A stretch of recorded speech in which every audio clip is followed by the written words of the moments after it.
तो आज हमारे पास आया था S22 अल्ट्रा, जो कि हाफ शॉटिंग में मिला है।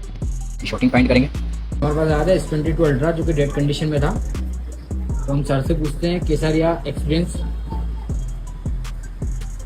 काम बहुत बढ़िया करा भाई ने और टाइम पे दिया है। 2 दिन का समय लग रहा था, लेकिन आज के आज में करके दे दिया भैया ने काम। और जो बताया उनने, ये देखो चालू हो गया फोन।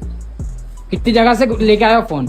इसको कम से कम नॉवेल्टी में 3 जगह दिखा दिया मैंने, और तीनों ने 3-3 दिन लिए थे, उसके बाद भी फोन नहीं हुआ। और अपने वहाँ कितने दिन में करके दिया है? अपने यहाँ तो आज के आज में कर दिया आपने क्या। और रेट भी कैसे थे? रेट भी जीना इन्हें बढ़िया है, काम बहुत अच्छा लगा।